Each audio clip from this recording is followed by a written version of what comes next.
नमस्कार मित्रों, विवान क्लासेज में आपका स्वागत है। और देखिए, आज का जो हमारा टॉपिक है वो है राजस्थान में बनास नदी का अपवा तंत्र। और देखिए, आपको मैं इसको मैप्स के आधार पर इसको पढ़ाऊंगा, इसको समझाऊंगा। तो आप इस वीडियो को कंटिन्यू देखिए ताकि आपको बनास नदी से संबंधित जो भी क्वेश्चन है वो आपके कंप्लीट हो। और अगर आप मेरे चैनल पे नए हैं तो चैनल को सब्सक्राइब कीजिए, और अगर वीडियो अच्छा लगे तो लाइक, शेयर एंड सब्सक्राइब जरूर करें। तो देखिए मित्रों, बनास नदी हम इसका जो अपवा तंत्र जो हम समझते हैं, तो देखिए समझने के लिए आपको मैपिंग से इसको समझना होगा। यानी कि आप साथ में मानचित्र रखे राजस्थान का और इस चीज को धीरे धीरे आप समझते जाइए। तो देखिए, सबसे पहले मैं बात करता हूं कि यहाँ राजसमंद जिला है, राजस्थान के राजसमंद जिले में। यहाँ देखिए मित्रों, एक पहाड़ी है, खमनोर की पहाड़ी। ये जो पहाड़ी है वो कौन सी है मित्रों? खमनोर की पहाड़ी। और ये जो खमनोर की जो पहाड़ी है ये राजसमंद जिले में स्थित है। यहां से नदी का प्रवाह होता है और यहां से नदी देखिए मित्रों निकलती हुई, अगर मैं बात करूं तो यहां सवाई माधोपुर में, देखिए मित्रों, यहां से बहती हुई नदी कहां चली जाती है? सवाई माधोपुर में। और देखिए, सवाई माधोपुर का जो स्थान है वो कौन सा है मित्रों? रामेश्वर। कौन सा है? रामेश्वर। और रामेश्वर कहां पड़ता है? सवाई माधोपुर में। तो देखिए, हमारा एक कंसेप्ट क्लियर हो गया कि बनास नदी का जो उद्गम है वो तो कहां है? खमनोर की पहाड़ी से है। और खमनोर की पहाड़ी कहां पड़ती है? राजसमंद जिले में। और उसके बाद अगर हम इसके अंतिम स्थान की बात करें, क्योंकि यहां से एक नदी आती है चंबल नदी, और इस चंबल नदी में बनास नदी, चंबल नदी में बनास नदी मिल जाती है। यानी कि इसका अंतिम जो स्थान है वो कहां है? रामेश्वर, सवाई माधोपुर में। तो हमें ये तो समझ में आ चुका है कि इसका प्रारंभ कहां से होता है और इसका अंतिम पॉइंट कौन सा है। देखिए मित्रों, और दो जिले का हमें पता चल चुका है। अब उसके बाद में देखिए मित्रों, हम इनकी सहायक नदियों को समझते हैं कि सहायक नदी इसकी कौन कौन सी है बनास की। तो इसको भी देखिए, हमें रटना नहीं है, उसको सिर्फ हम कंसेप्ट टू कंसेप्ट समझेंगे। अब देखिए मित्रों, यही नीचे अगर मैं बात करूं तो उदयपुर जिले में गोगुंदा पहाड़ी, देखिए मित्रों, उदयपुर जिले में गोगुंदा पहाड़ी से एक नदी प्रवाहित होती है। और इस नदी का जो नाम है वो है आयड़ नदी। देखिए मित्रों, इसका नाम क्या है? आयड़ नदी। और आयड़ नदी का जो पानी जो जाता है, अगर मैं बात करूं तो ये जाता है, देखिए मित्रों, उदय सागर झील में। उदय सागर झील में। और आपको नाम से ही पता चल चुका होगा कि उदय सागर झील उदयपुर में है। और इसका जो निर्माण किया था वो किसने किया था? उदय सिंह ने किया था। और इसमें किस नदी का पानी प्रवाहित होता है? तो मित्रों, आयड़ नदी का पानी क्या होता है? प्रवाहित होता है। तो आपको दो कंसेप्ट क्लियर हो चुका होगा। अब देखिए, यहीं से उदय सागर झील से एक नदी प्रवाहित होती है। देखिए मित्रों, कंसेप्ट पॉइंट टू पॉइंट समझना है आपको। उदय सागर झील से एक नदी प्रवाहित होती है और इस नदी का नाम है मित्रों बेडच नदी। क्या नाम है इसका? बेडच नदी। अब देखिए मित्रों, क्वेश्चन क्या पूछेगा आपसे कि बेडच नदी किसकी सहायक है? तो बनास नदी की सहायक है। और बेडच नदी का उद्गम कहां से होता है? तो उदय सागर झील से होता है। तो आपको दोनों पॉइंट समझ में आ चुके होंगे। तीसरी बात कि जो बेडच जो नदी है, ये बेडच नदी बनास नदी में मिलती कहां है? तो देखिए, ये जो स्थान है ये वाला, इस स्थान का अगर प्रॉपर नाम की बात करें तो इसका नाम है बिगोद। बिगोद जो कहां पड़ता है? भीलवाड़ा में पड़ता है। तो देखिए, आपके तीन क्वेश्चन बने हैं। क्या? कि बनास नदी की सहायक नदी कौन सी है? बेडच नदी। बेडच का अगर उद्गम स्थान पूछे तो क्या है? उदय सागर झील है। और दूसरी बात, यह बनास नदी में मिलती कहाँ है, तो कहाँ मिलती है, बिगोद में मिलती है। और बिगोद कहाँ है, भीलवाड़ा जिले में पड़ता है। तो आपको ये दो कंसेप्ट अभी तक क्लियर हो चुके होंगे मित्रों। अब देखिए आगे, देखिए एक एक पॉइंट को आप समझते जाइए। यहीं पे आयड नदी पर ही, आयड नदी की अगर मैं बात करूं तो आयड नदी पे गांव है चीहलवास, चीहलवास। कौन सा गांव है मित्रों, चीहलवास। और इस चीहलवास पर चीहलवास बांध ही बनाया गया है। देखिए मित्रों, चीहलवास गांव में चीहलवास बांध बनाया गया है। अब ये बांध है किस नदी पर, आयड नदी पर। कहां स्थित है, उदयपुर में स्थित है। अब देखिए क्यों बनाया गया था, तो इसका एक उद्देश्य भी था। क्या था कि इस बांध से एक नहर निकाली गई और इस नहर का नाम क्या था, चीहलवास नहर था। और ये नहर बनाने का जो उद्देश्य था वो क्या था कि यहां पर एक झील है जिसका नाम है मित्रों फतेह सागर झील, फतेह सागर झील। अब देखिए एक एक पॉइंट को आप समझ में आपके आ भी रहा होगा, आपको रटने की कहीं कोई जरूरत नहीं पड़ रही है। क्या कि देखिए फतेह सागर झील में पानी किस नदी का आता है, आयड नदी का। कौन से बांध से आता है, तो चीहलवास बांध से आता है। और कहां पड़ता है ये, तो मैं अगर बात करूं तो मित्रों उदयपुर में पड़ता है। और फतेह सागर से आपको नाम समझ में आ रहा होगा कि फतेह सागर झील का जो निर्माण करवाया था वो किसने करवाया था, तो महाराणा फतेह सिंह ने। तो देखिए ये कंसेप्ट आपका क्लियर हो चुका है। दूसरी बात देखिए इसकी इंपोर्टेंट क्या है। अब आप देखो मित्रों, ये मत समझना कि मैं बनास नदी से कहां जा रहा हूं, क्योंकि हमको एक एक टॉपिक को जोड़ जोड़ के पढ़ना जरूरी है।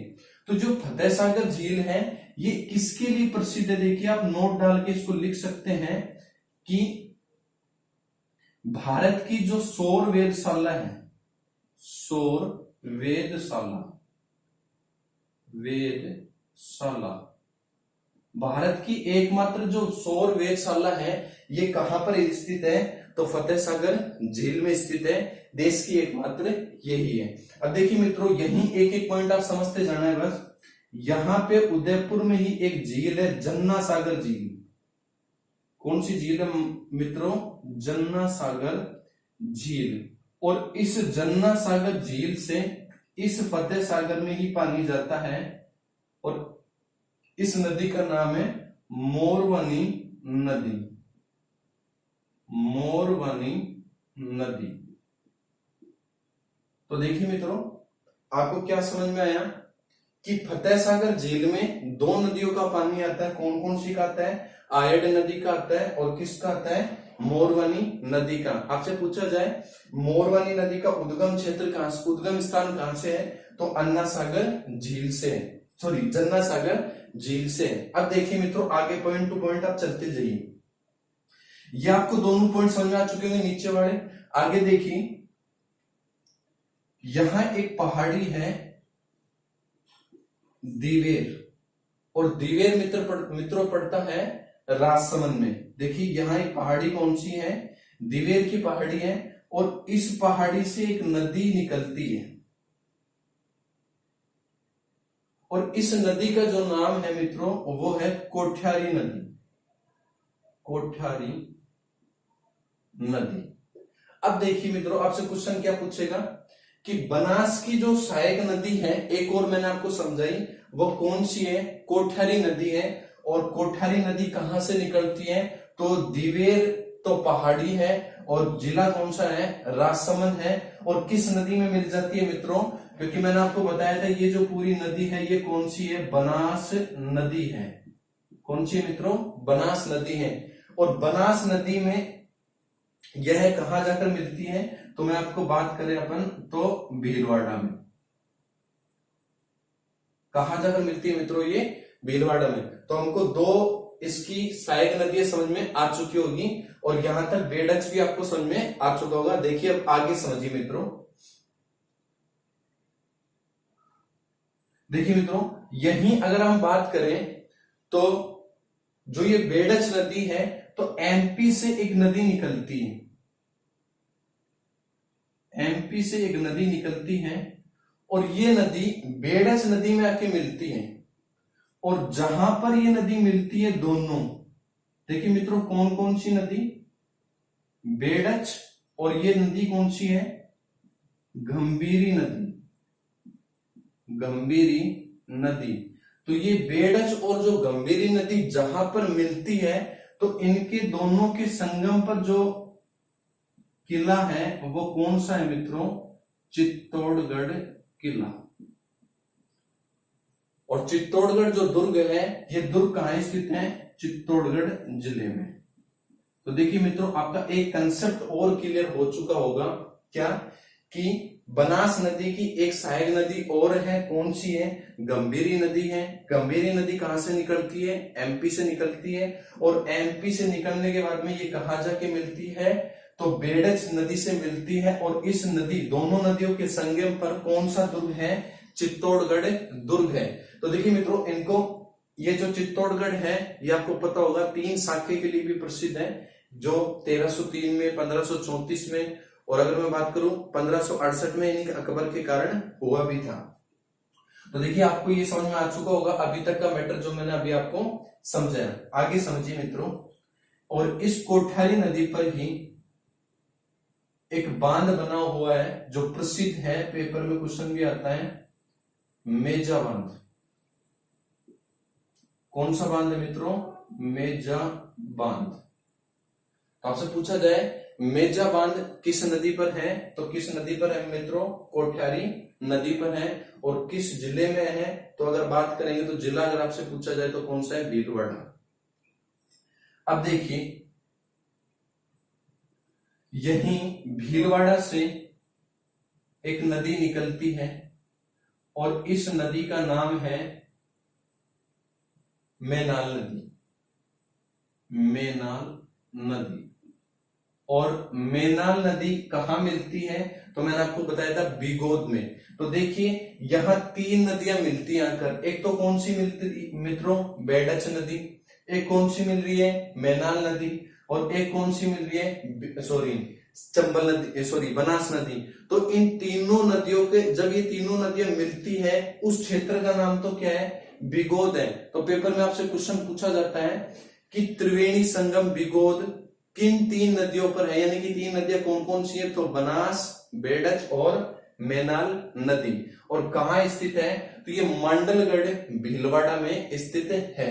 अब देखिए मित्रों आपको क्या क्या समझ में आ रहा है, बांध, हमने नदियों पे बांध भी पढ़ा है और हमने नदियों का त्रिवेणी संगम भी समझा है। अब आगे देखिए जैसे जैसे हम चलते जाएंगे आपको नदी का क्रम भी समझ में आ जाएगा। आगे देखिए यहीं पर अगर मैं जिले की बात करूं, देखिए मित्रों तो जिला है टोंक, और टोंक में प्रॉपर जो क्षेत्र है वो है देवली। देखिए मित्रों प्रॉपर अगर जो क्षेत्र है इसमें तो कौन सा है मित्रों, देखिए ये है देवली है। तो देवली जो है, अब देखिए इस देवली नामक जगह पर भी क्या है, त्रिवेणी संगम बना हुआ है। और ये त्रिवेणी जो संगम है वो कहां है, देवली टोंक में।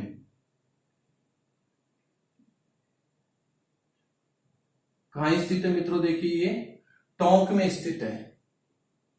और देखिए यहीं अजमेर से, यानी कि ऊपर एक जिला है मैंने आपको अभी बताया है अजमेर से, तो अजमेर से एक नदी आती है जिसका नाम है डाई नदी, यानी कि अजमेर की एक स्थानीय पहाड़ी है डाई नदी, यहां से निकलती है। और ये बनास नदी में कहां आकर मिलती है, देवली में आकर मिलती है। और मैंने आपको समझाया इस देवली नामक स्थान पर यानी कि टोंक पर भी क्या है, त्रिवेणी संगम बना हुआ है। देखिए आगे, और एक नदी और है खारी, जो राजसमंद से निकलती है, यानी कि राजसमंद की स्थानीय पहाड़ी से निकलती है। और इस नदी का नाम क्या है, खारी नदी। और खारी की मित्रों एक सहायक नदी है बांडी नदी। खारी की सहायक नदी कौन सी है मित्रों, बांडी इसकी क्या है, सहायक नदी है। तो देखिए आपको 2 त्रिवेणी संगम भी समझ में आ चुके होंगे अभी तक। दूसरा जो त्रिवेणी संगम है वो कहां है, देवली। और देवली हमारा कहां पड़ता है, टोंक में पड़ता है। इसके बाद देखिए मित्रों आगे चलते हैं, जैसे जैसे टोंक में ही टोंक में यानी कि बिसल, अगर मैं बात करूं टोंक जिले में बनास नदी पर एक बांध बना हुआ है और इस बांध का नाम है मित्रों बिसलपुर बांध। कौन सा है? बिसलपुर बांध है। और अगर मैं इस बांध की बात करूं बिसलपुर बांध की, तो बिसलपुर बांध का जो निर्माण जो करवाया था वो विग्रहराज चतुर्थ ने करवाया था। ये आप लिख सकते हैं, ये है बिसलपुर बांध और इसका निर्माण किसने करवाया था? विग्रहराज चतुर्थ।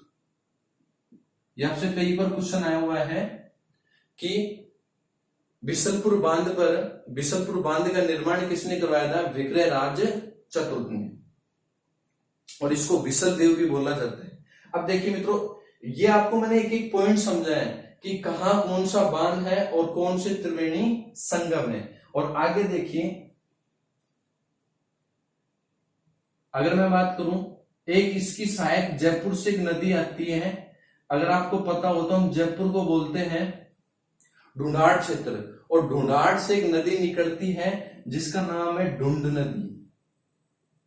देखिए मित्रों, कौन सी नदी है? ढूंढ नदी। और ढूंढ भी किसकी सहायक नदी है? तो अगर मैं बात करूंगा तो बनास की क्या है? ये सहायक नदी है। आगे देखिए मित्रों, और रामेश्वर में सवाई माधोपुर से एक नदी निकलती है, मोरेल नदी, यानी कि इसकी एक सहायक नदी कौन सी है? मोरेल। और मोरेल जो है वो कहां से निकलती है? सवाई माधोपुर से। सवाई माधोपुर से। और मोरेल नदी पर ही मोरेल बांध बनाया गया है। तो आपको ये भी समझ में आ चुका होगा कि मोरेल बांध किस नदी पर है और कहां स्थित है। तो कहां स्थित है? सवाई माधोपुर में स्थित है। और किस नदी पर है? तो मोरेल नदी पर स्थित है। इसके बाद में देखिए, सवाई माधोपुर से ही एक नदी और आती है और इस नदी का नाम है सीफ।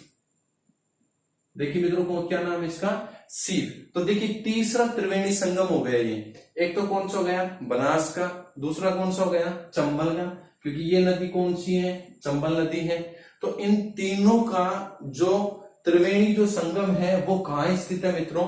रामेश्वर में स्थित है। और रामेश्वर कहां पड़ता है? सवाई माधोपुर में पड़ता है। और आप लिख सकते हैं इस पॉइंट को कि रामेश्वर जो है वो परशुराम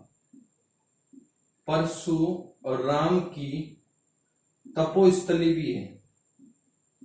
तपोस्थली भी है। देखिए मित्रों, परशुराम की जो तपोस्थली है वो कौन सी है? तो रामेश्वर है। और रामेश्वर कहां पड़ता है? सवाई माधोपुर में पड़ता है। अब देखिए मित्रों, आपसे क्वेश्चन पेपर में से क्या पूछेगा इससे संबंधित कि बनास नदी की कुल लंबाई कितनी है? तो देखिए खमनोर से लेकर रामेश्वर तक इसकी कुल लंबाई जो है वो कितनी है? 480 किलोमीटर। एक क्वेश्चन तो ये हो गया। अब दूसरा क्वेश्चन देखिए, इसमें पॉइंट महत्वपूर्ण जो पूछे जाते हैं क्या कि राजस्थान में अपवाह के दृष्टिकोण से सबसे लंबी जो नदी मानी गई है मित्रों, वो भी कौन सी मानी गई है? तो वो भी कौन सी नदी है? बनास नदी है। और बनास नदी को ही हम क्या बोलते हैं? वन की आशा। क्या बोलते हैं मित्रों? वन की आशा। और देखिए अगला क्वेश्चन आपसे पूछेगा कि बनास नदी कितने जिलों में प्रवाहित हो रही है? तो मैंने आपको अभी समझाया है, जैसे राजसमंद का मैंने समझाया, भीलवाड़ा का समझाया, चित्तौड़गढ़ का बताया, टोंक का बताया, सवाई माधोपुर का बताया। और इधर से एक नदी इसकी जो आ रही है, यानी कि इसका अपवाद उदयपुर का आ रहा है। तो इससे आप संबंधित जो भी बातें हैं मित्रों, वो आप इस वीडियो के माध्यम से समझ सकते हैं। और दूसरी बात मेरी ये होगी कि आप इसको जब तक मानचित्र पर नहीं समझेंगे, ये आपको न तो याद होंगी और न ही आपको समझ में आएगी। तो वीडियो अच्छा लगे तो लाइक करना, शेयर करना, सब्सक्राइब करना। धन्यवाद।